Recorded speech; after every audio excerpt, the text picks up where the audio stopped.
Rashaun, we have time for one more question. It's been great to sit down and interview you. And we always end on a question like this. Feel free to answer it however you'd like. In 2025, what advice do you have for young people? Oh, wow. A lot, because they need a lot of advice.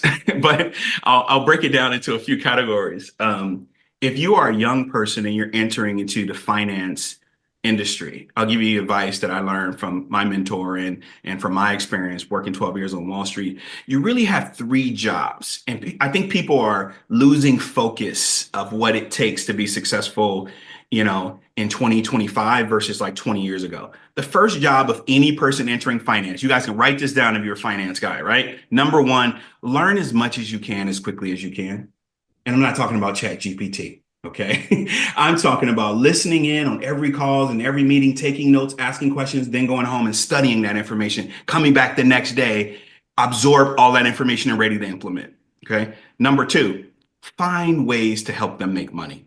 You are a liability when you first come into these financial service institutions. You don't know anything. I know the HR department convinced you that you were great, but you actually are not, right? So you're a liability, and every minute someone spends teaching you is a minute less they spend making money. So find ways to help them make money. Do all of the dirty stuff. I was getting coffee and answering phones and relaying messages until I was able to add enough value, and I was so indispensable that they couldn't function without me, right? So find ways to help them make money. And then number three, most important, get them to like you.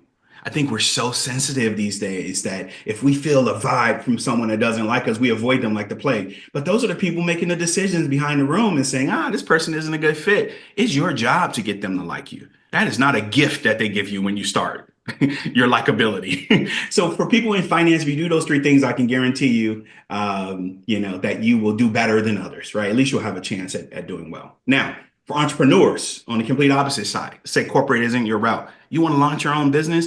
Guess what? There are three rounds of capital that you raise before you come to guys like Rashaun Williams. All right. I'm going to help you out, save you a bunch of time and a bunch of rejections. The first round of capital you raise, Drew, take a wild guess. It's your own money. You got to have some skin in the game. You got to put your own money in this thing to show people that you're committed. The second round is from family, friends, and guess what the third F is in that group? You said it earlier. Was it fools? There we You go. got it. People who are related to you, people who've known you your whole life, or people who just don't know any better. Who else would invest in something with a 5% chance of success with their after tax money, right? And then last but not least, angel investors. So by the time you put your money in and raise from family, friends, and fools and raise from angels, you have a product, you have a market, you have fit, you have a team, you have all of these, you have some revenue, you have growth. Venture capitalists are mostly growth stage investors.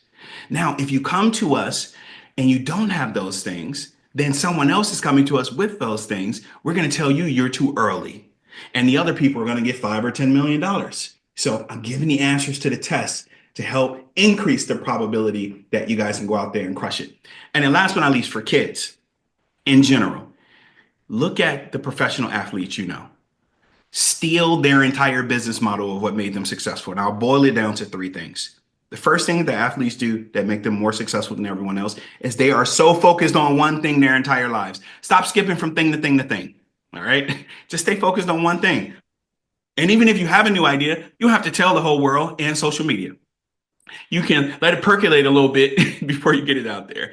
Number two, you have to have the work ethic to support that thing you're focused on, right? In the gym, watching film, practicing, rehearsing, listening to audiobooks, reading books, all of these things. You have to be in the gym. You have to have the work ethic to support the development of that thing you're focused on. And then last but not least, that ability to handle pressure and that sense of competition that pro athletes have. Everyone's watching you.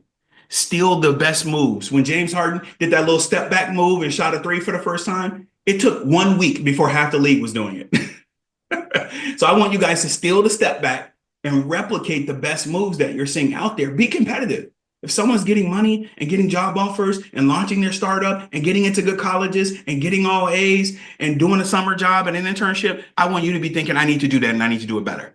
If you do those three things, that would be my advice to you. You would have the level of success that pro athletes have in whatever industry you want to pursue. My gosh, such great advice. You should be a speaker. You really should be a speaker. Rashaun, this has been an incredible interview. Thank you so much for your time. That is going to conclude our conversation with Rashaun. Again, this was fantastic. Thank you so much. Thanks for having me.